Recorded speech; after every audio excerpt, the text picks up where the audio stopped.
Carla Niman, Ujú.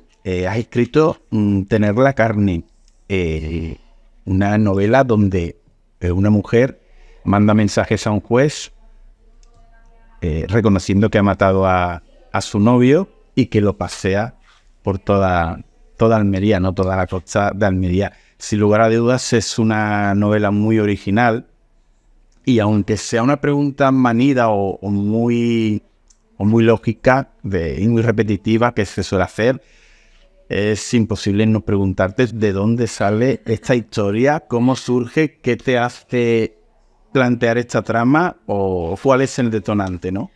Pues yo creo que al final fueron como varios ingredientes que rápidamente empezaron a encajar, ¿no? Y generaron un engranaje que parecía lógico dentro del delirio que supone tener la carne, ¿no? Es verdad que yo por aquella época, en 2021, también estaba en las playas de Garrucha, en Almería, veraneando. No maté a nadie.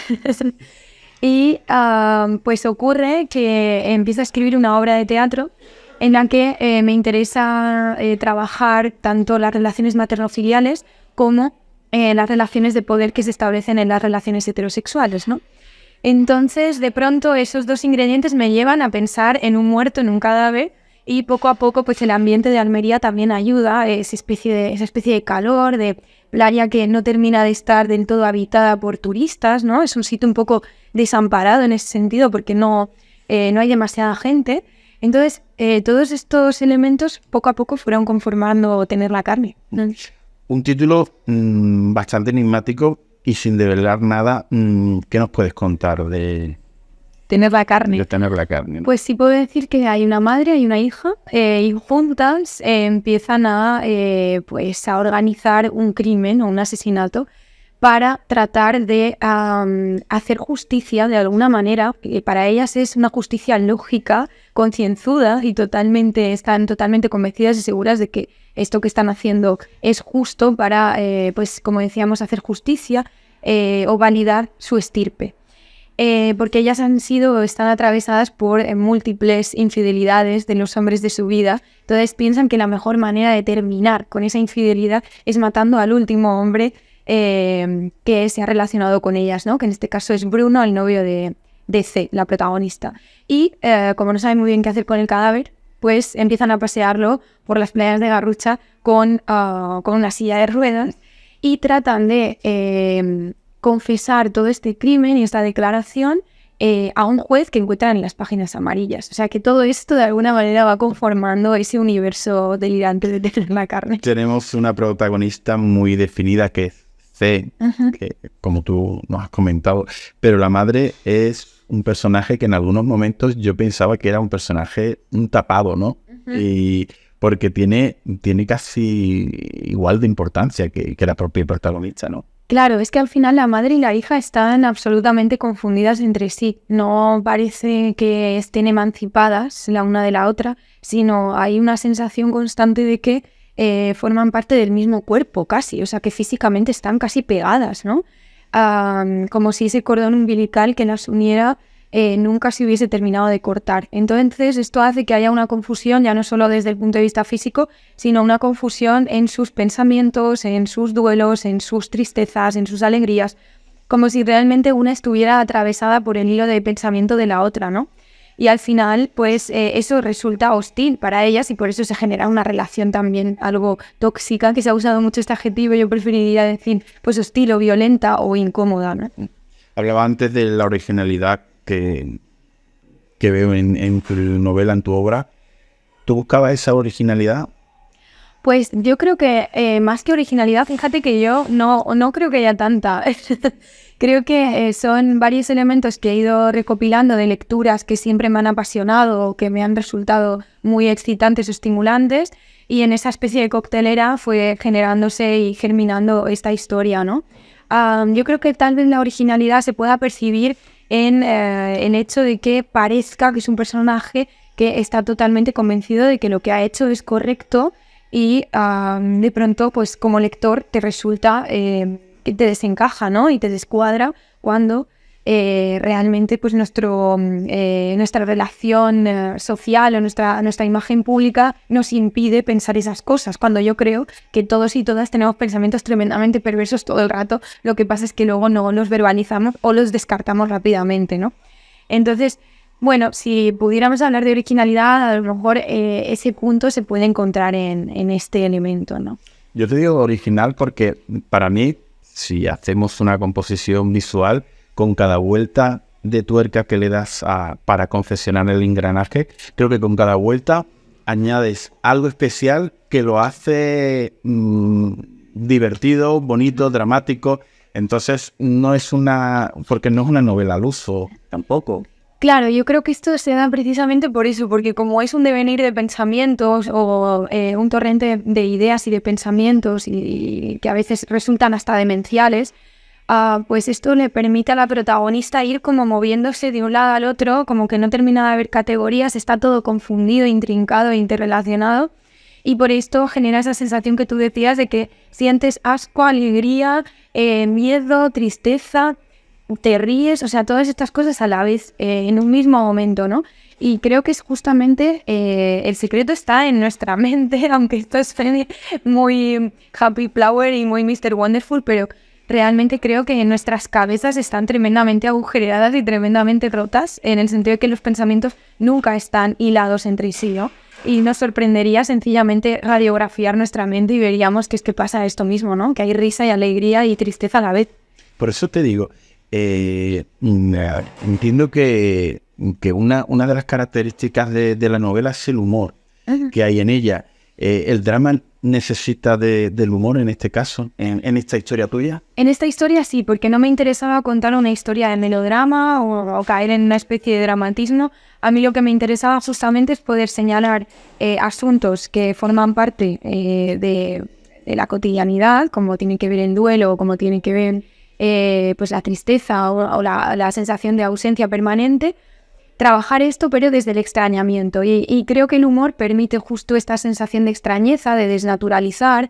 El humor te permite entrar en zonas muy oscuras, pero de una manera algo más ligera. Y sin darte cuenta acabas metido en un pozo sin fondo, pero riéndote. Y eso es lo que me parecía fascinante, ¿no? Como que paradójicamente poder hablar del terror, poder hablar de la tristeza y de algo que es una amargura profunda y que parece que nos atraviesa o que atraviesa a estos personajes de manera irremediable, pero siempre con un cinismo y una especie de ironía y de humor que desbarata absolutamente todo, ¿no?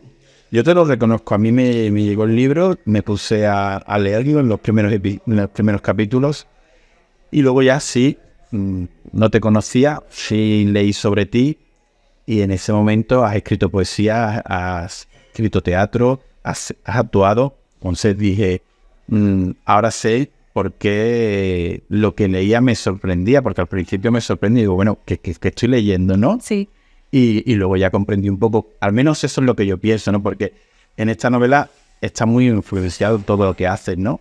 Es verdad. Aparte en los otros géneros me refiero. Total, es cierto. Es verdad que como para escribir Tener la carne ya de por sí empezó siendo un monólogo teatral, entonces eso ya está de alguna manera implícito dentro de la propia arquitectura de la novela. Pero además los referentes que yo tengo no son solo novelísticos, sino que a lo mejor son poéticos o son escénicos, y entonces eso creo que ha permeado en la manera de recibir y la manera de construir este artefacto que es Tener la carne. Sí, por eso a lo mejor parece un producto raro, ¿no? Porque es como que no queda muy claro si es una novela, si es una obra de teatro. Hay algo tramposo, hay algo como de trampantojo en la novela y por eso pues puede sorprender, ¿no?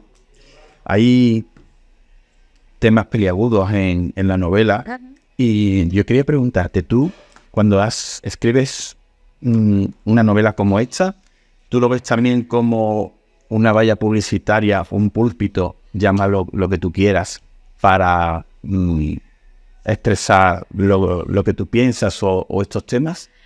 Pues fíjate, en ese sentido no. Para mí la literatura no es un manifiesto, para mí la literatura no es un espacio para colocar pancartas ideológicas.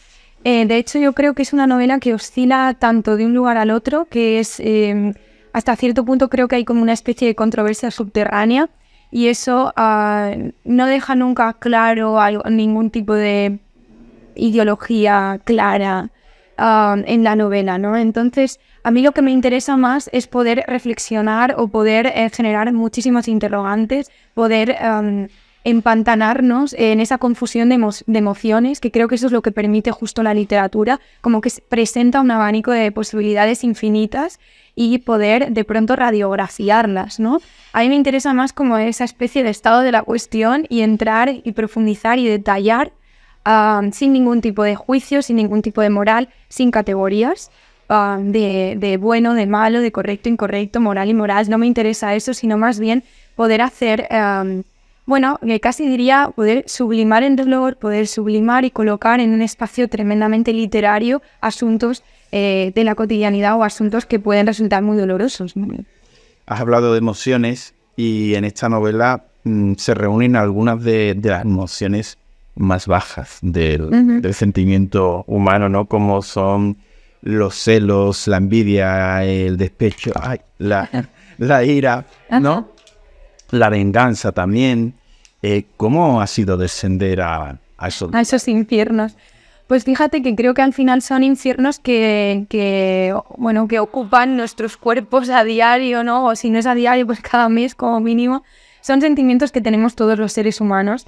Lo que ocurre es verdad que necesitamos relacionarnos públicamente de una manera mucho más correcta y adecuada. No vamos a ir con la envidia arrasando contra todo o con los celos arrasando contra todo. Pero sí creo que es importante, en lugar de sancionar esos sentimientos que al final forman parte de la condición humana, en lugar de sancionarlos, a mí lo que me interesaba en esta novela era radiografiarlos, ¿no? Poder señalarlos y a través de la palabra, en todo caso, creo que se consigue ponerles nombres, se nombran e incluso se puede ir poco a poco deshaciendo ese sentimiento o esa sensación que al final no deja de ser casi un virus en el cuerpo. Pero al final es un virus humano, o sea, no creo que la envidia, los celos debieran amputarse o exterminarse, porque al final conforman pues la entidad de uno mismo. Sí, es verdad que a mí me han engañado, pero yo no se me ha ocurrido matar a nadie, ¿ves? Cómo hacer a protagonista, pero sí es verdad que tú lo radiografías muy bien y llega un momento en que no justificas al personaje, pero comprendes todo lo que hace por todo lo que hay detrás y todo lo que te cuentas. Exacto. Exactamente con ella, ¿no? Sí es verdad que en esta novela yo te quería preguntar qué has aprendido, ¿no? Una vez que la has escrito, ¿qué has aprendido con ella? Porque no te voy a preguntar sin responderte yo primero, ¿no? Creo que es justo. Yo creo que con esta novela yo he aprendido a que tenemos un diálogo interior y que a veces es muy interesante, ¿no? Ese diálogo interior que tenemos y que no nos escuchamos, ¿no? Claro, sí, yo creo que me ha ayudado también como a encajar muchos elementos y muchos aspectos que tienen que ver justo con todo esto que hablábamos del torrente de pensamientos que tiene uno en su cabeza embotada, y me ha ayudado a nombrarlo, ¿no? Creo que la literatura precisamente nos da esa posibilidad o la plataforma o el espacio, mejor dicho, de experimentación para poder señalar cosas que todavía no tienen nombre o que tienen un nombre y termina de ser un poco manido y que no termina de convencernos para poder poner luz sobre una realidad. Entonces yo creo que esta novela me ha ayudado en ese sentido, o me ha acompañado en esta posibilidad como de nombramiento, ¿no? De colocarle palabras a todos estos sentimientos o a todos estos lugares y espacios. Pero por otro lado, he de decir que sobre todo lo que más me ha fascinado en todo el proceso ha sido, aparte del proceso en sí, que ha sido muy divertido, la recepción, ¿no? Ver cómo muchísimos lectores de pronto ha tenido como una especie de onda expansiva, y cómo, claro, al final en teatro creo que sí se queda encerrado en la hora y media que dura una obra de teatro convencionalmente, ¿no? Tiene como ese inicio y ese fin que ocurre en ese mismo espacio con la gente que tengo a mi alrededor. En cambio, la novela es algo que es prolongado en el tiempo y es duracional.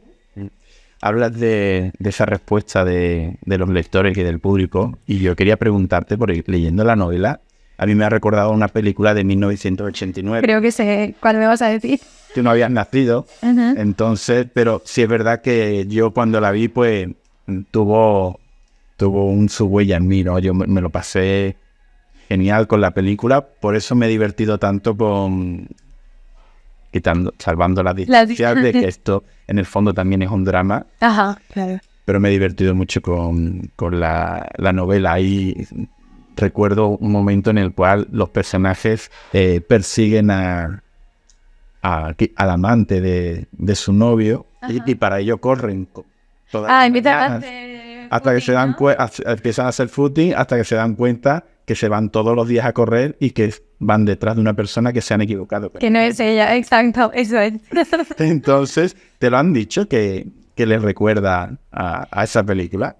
Justamente mientras estaba escribiendo la novela, cuando ya estaba casi finalizando, no recuerdo quién fue, pero alguien me dijo, cuando le conté un poco la sinopsis, mira, pues estoy escribiendo una novela que va de esto. Me dijeron, oye, pues hay una película en la que también llevan como arrastras a un cadáver por la playa y pues no saben muy bien qué hacer con el cadáver. Y me vi la película y efectivamente pues tiene esa cosa humorística de no saber qué hacer con un cadáver y encontrarse en una situación totalmente extraña y absurda, ¿no? Pero sí, la verdad que esa película, este muerto está muy vivo, ¿no? Que es fascinante, la verdad que sí, que es muy divertida.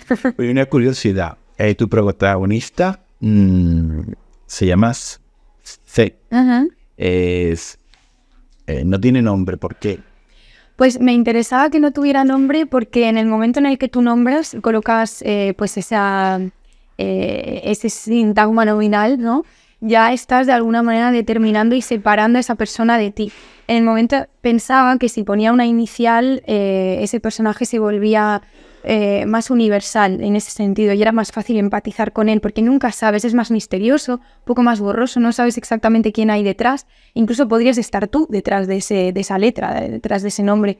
Entonces creo que lo hacía más elástico, hacía que el personaje fuera más elástico y que pudiera ser cualquiera de los lectores y de las lectoras. Y algo que aparece mucho en tu novela es el sexo, ¿no? Ajá. Algo que quizás todavía escandaliza, pero que es lo más normal y natural del mundo, ¿no? No sé cómo... Sí, justamente, es verdad, es algo que me sigue sorprendiendo un poco a día de hoy, que sigue escandalizando, ¿no? Este aspecto. Al final ellas, bueno, pues sí, tienen una relación poderosa con el sexo porque es una manera también de fusionarse con el otro, ¿no? Y ellas tienen constantemente esta necesidad de fusión última, ¿no? De casi de clímax. Con esos hombres que han ido desapareciendo de sus vidas o que han supuesto una huida.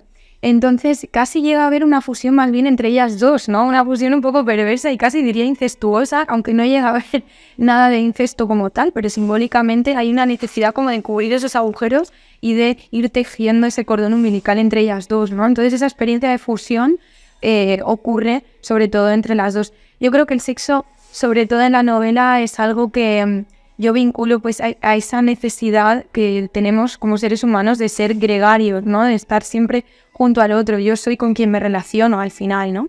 Y ellas pues es que justamente no tienen esa posibilidad. Están solas, son supervivientes, lo único que tienen es la una a la otra y el sexo pues simboliza casi una falta para ellas.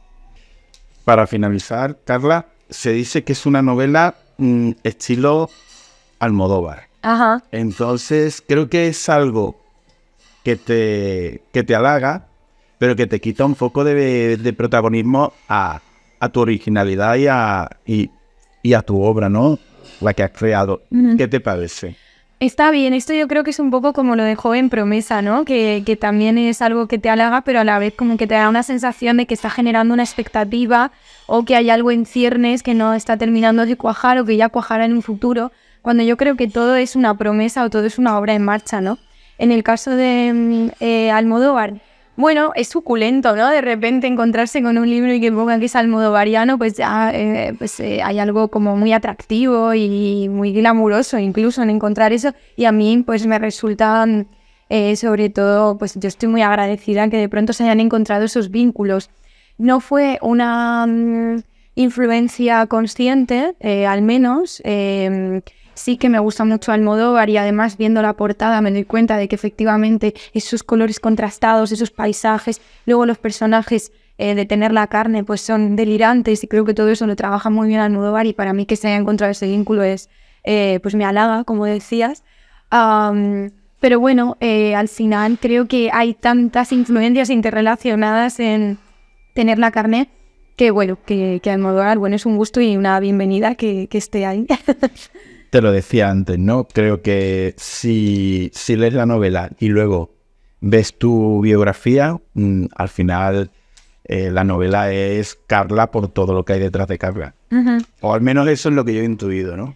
Sí, al final, bueno, yo creo que todos los que escribimos de alguna manera dejamos permear nuestra biografía en lo que en las novelas o en los textos que escribimos, nunca de forma literal, no tiene por qué ser literal, pero al final en el momento en el que tú escribes algo que tenga que ver con tu biografía o con tus vivencias o con tus relaciones interpersonales, acaba convirtiéndose en un artefacto literario, ¿no? Entonces ya deja de ser tu vida para ser literatura.